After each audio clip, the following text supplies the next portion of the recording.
Assalamualaikum warahmatullahi wabarakatuh. Alhamdulillahi rabbil alamin. Wabihi nasta'in ala umurid dunya waddin. Salatu wassalamu ala asyrafil anbiya wal mursalin sayyidina wa maulana Muhammad. Amma ba'd. Alhamdulillahi rabbil alamin. Pertama-tama marilah kita panjatkan puji syukur kehadirat Allah Subhanahu wa taala atas nikmat rahmat beliau sehingga kita dapat dikumpulkan dalam majelis yang insya Allah penuh barokah ini. Salawat beriringan salam senantiasa kita curahkan kepada Rasulullah Sallallahu Alaihi Wasallam dengan harapan semoga kita dapat syafaatnya beliau ketika di yaumul kiamah kelak. Berdirinya saya di sini, saya akan membawakan suatu pesan yang berjudul tentang sabar. Dalam kegiatan sehari-hari, mungkin tidak dapat dipungkiri bahwa kita selalu menghadapi yang namanya suatu musibah. Suatu musibah yaitu ketika kita mendapatkan rasa kekecewaan atau kesedihan yang mungkin bisa sampai melukai hati kita. Musibah bisa berupa ketika kita kehilangan suatu benda, harta benda, kehilangan rasa sehat. Bahkan mungkin kita dapat ketika kita kehilangan orang-orang yang kita cintai. Akan tetapi kita harus yakin bahwa ketika kita mendapatkan suatu musibah, kita selalu yakin bahwa semua musibah yang kita dapatkan itu semua berasal oleh Allah Subhanahu wa taala. Semua musibah dapat diketahui oleh Allah Subhanahu wa taala yang dijelaskan dalam Quran surah Al-An'am ayat 59 yang berbunyi A'udzu billahi minasyaitonir rajim. Bismillahirrahmanirrahim. Wa 'indahu mafatihul ghaibi la ya'lamuha illa hu wa ya'lamu ma fil barri wal bahri wa ma tasqutu min warqatin illa ya'lamuha wa la habbatin fi dhulumatil ardi wal bahri wa la radbi wa la yabisin illa fi kitabim mubin. Yang artinya dan pada sisi Allah lah semua kunci-kunci yang gaib.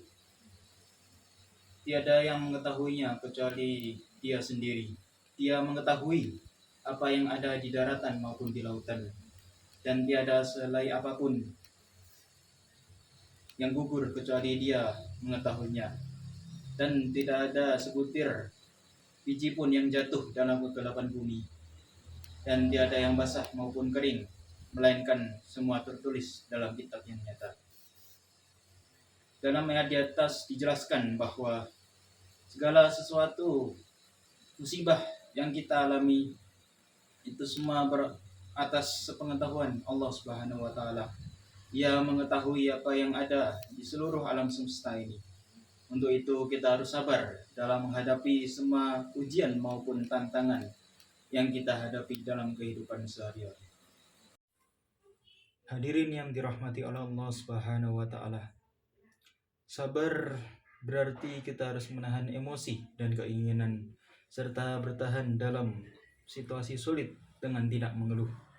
Sabar secara bahasa yang berarti al-habsu, yaitu menahan diri. Sedangkan secara syar'i, sabar merupakan menahan diri dari 3 hal, yaitu yang pertama menahan diri dengan dalam taat kepada Allah Subhanahu wa taala. Yang kedua adalah sabar terhadap hal-hal yang diharamkan oleh Allah Subhanahu wa taala, dan yang ketiga sabar dalam takdir yang Allah berikan. Dari pengertian di atas, kita harus sabar selain dalam musibah, akan tetapi kita harus sabar terhadap dalam hal taat kepada Allah Subhanahu wa taala dan juga hal-hal yang diharamkan oleh Allah Subhanahu wa taala. Allah menjelaskan bahwa kita dapat menangani dalam musibah dengan sabar dan salat. Seperti dijelaskan dalam Al-Quran surah Al-Baqarah ayat 153 yang berbunyi Ya ayyuhalladzina amanu ista'inu bis sabri was salah innallaha ma'as sabirin, yang artinya wahai orang-orang yang beriman, maka jadikanlah sabar dan salat menjadi penolongmu. Sesungguhnya Allah bersama orang-orang yang sabar.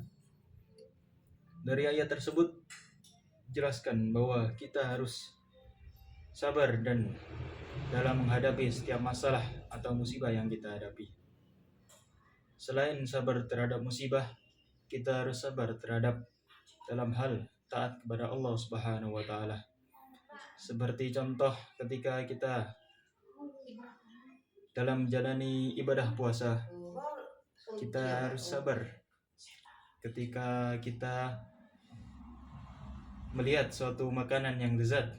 Kita harus sabar hingga menunggu waktu berbuka itu tiba. Hadirin yang dirahmati oleh Allah Subhanahu wa taala. Dalam menghadapi suatu musibah, kita bisa melakukan dengan solusi dengan mengucap inna lillahi wa inna ilaihi rajiun. Dengan mengucap inna lillahi wa inna ilaihi rajiun, kita sadar bahwa segala sesuatu yang kita miliki semuanya merupakan milik Allah Subhanahu wa taala. Selain mengucap inna lillahi wa inna ilaihi rajiun, bahwa kita juga harus melakukan amar ma'ruf nahi mungkar dengan mengerjakan kewajiban, melakukan kebaikan dan menjauhi segala kemungkaran. Dengan begitu kita dapat merasa mengurangi rasa kekecewaan kita ketika kita diterpa suatu musibah yang kita alami. Entah itu musibah kehilangan harta, musibah difitnah oleh orang, ataupun kita diberi rasa sakit yang mendalam. Seperti dijelaskan dalam Quran Surah Al-Baqarah ayat 155 yang berbunyi, وَلَنَبْلُوَنَّكُمْ بِشَيْءٍ مِنَ الْخَوْفِ وَالْجُوعِ وَنَقْصٍ مِنَ الْأَمْوَالِ وَالْأَنْفُسِ وَالثَّمَرَاتِ وَبَشِّرِ الصَّابِرِينَ الَّذِينَ إِذَا أَصَابَتْهُم مُّصِيبَةٌ قَالُوا إِنَّا لِلَّهِ وَإِنَّا إِلَيْهِ راجعون. Dan sungguh akan kami berikan cobaan kepadamu dengan sedikit ketakutan, sedikit kelaparan dan kekurangan harta, jiwa dan buah-buahan, dan berikanlah berita gembira pada orang-orang yang sabar, yaitu orang-orang yang apabila ditimpa musibah, mereka mengucapkan inna lillahi wa inna ilaihi rajiun. Kemudian dalam menjalankan ketaatan kepada Allah dan menjauhi perkara-perkara yang diharamkan, maka tidak lain caranya adalah dengan ikhlas. Menjalani ketaatan kepada Allah dengan ikhlas, menjauhi perkara-perkara yang diharamkan juga dengan ikhlas. Oleh sebab itu, dengan ikhlas, semua itu adalah tuntutan dari Allah Subhanahu wa taala kepada kita agar kita tidak tersesat di dunia ini dan selamat di akhirat nanti. Semua itu semata-mata kita lakukan. Ujian-ujian yang telah Allah Subhanahu wa taala berikan ini akan menjadi pahala dan meningkatkan derajat kita di hadapannya, dengan catatan kita sabar dalam menjelajahi ujian tersebut.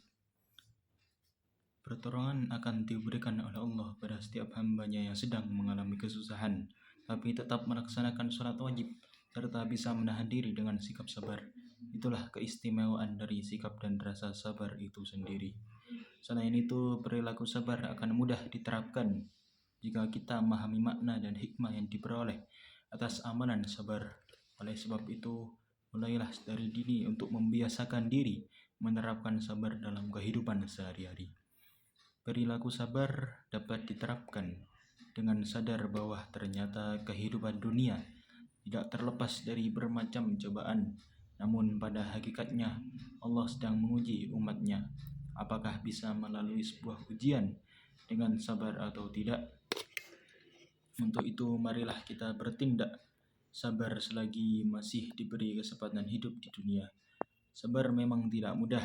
Sabar adalah ujian. Justru karena ketidakmudahan itulah Allah menguji seberapa hambanya dapat lolos dari ujian sabar. Jika kita lolos, kita selalu beristighfar dan berpikir positif terhadap segala ketentuan Allah. Niscaya kita akan mendapatkan beribu bahkan mungkin berjuta kemuliaan dan keberuntungan yang datang dari pintu manapun, dari arah yang tidak pernah kita sangka-sangka. Hadirin yang dirahmati oleh Allah Subhanahu wa taala.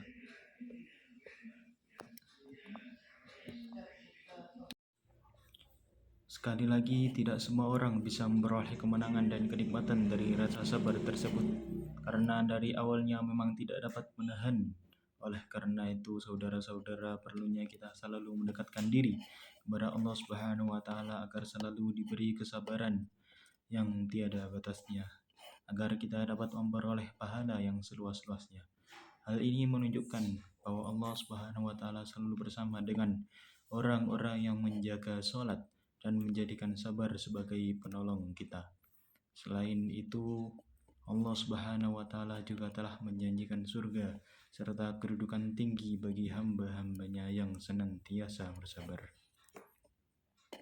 Sabar bukanlah tanda kelemahan, akan tetapi bukti bahwa kekuatan dan keimanan kita sebagai Allah Subhanahu wa Ta'ala. Hadirin yang dirahmati oleh Allah Subhanahu wa Ta'ala, demikianlah ceramah singkat ini saya sampaikan. Mohon maaf atas segala kekurangan. Semoga kita semua digolongkan sebagai hamba-hambanya yang selalu beriman dan bertakwa, serta akan dapatkan balasan kebaikan di dunia ini maupun di akhirat berupa jannah. Amin amin ya rabbal alamin. Mungkin cukup sekian yang dapat saya sampaikan. Kurang lebihnya saya mohon maaf. Assalamualaikum warahmatullahi wabarakatuh.